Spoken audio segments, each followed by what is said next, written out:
Good morning, New Testament students. I hope you're doing well. I have a couple assignments for discussion board. You'll actually have two different threads to respond to.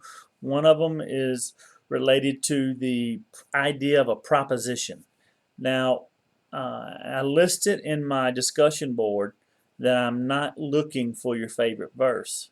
However, your favorite verse might be the proposition. The proposition denotes main idea, motif. In rhetorical criticism, it is you have five functions. You have the exordium, the ratio, the propositio, which is the proposition. You have the paratio and the probatio.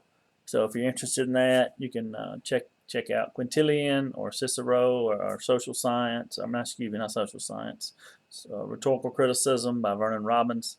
But what I'm looking for is what is the central theme or central verse passage in the book that Paul works toward, and then once he establishes that particular statement, further describes throughout the rest of the book. So probably going to be in the first couple chapters, just to give you a hint. But also I want you to tell me what your idea of a proposition is. We use that sermon in homiletics. We talk about propositions of sermons. So I want you to give me your idea. That's one of the questions on the discussion board. The second question is open to you. You decide what you want to put. Something that intrigues you, something that interests you, something you want your fellow students to participate in. It's an open thread. So you just whatever intrigues you regarding Unit 4, anything from any of these books that we're discussing, feel free to post it in, on the discussion board. Getting close to the end of semester. Unit 4, 2 weeks. Unit 5, 2 weeks. After Unit 5 closes, you'll have a little over a week, I believe.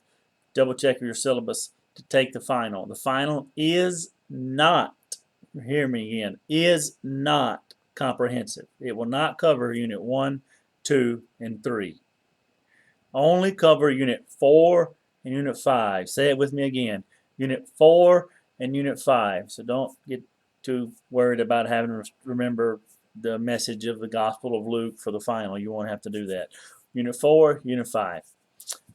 Please be sure to be caught up on your reading and for the textbook, for the PowerPoint viewing, and the New Testament. The New Testament's only 5%, but it's an important 5%.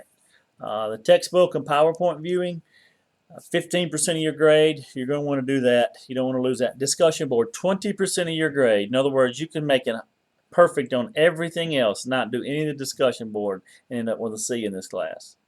But if you do the discussion board, you can do not poor, but not as good as you would like on the test, and pull that grade, which is a D or an F, all the way up to a B. So be sure to take advantage of the interaction with your students through discussion board.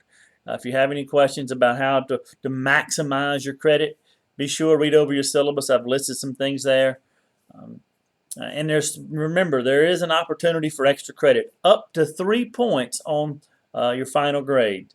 So if you're struggling with whether you think you're going to make, what grades you think you're going to make, be sure to take advantage of that extra credit. Great book, Lost Letters of Pergamum.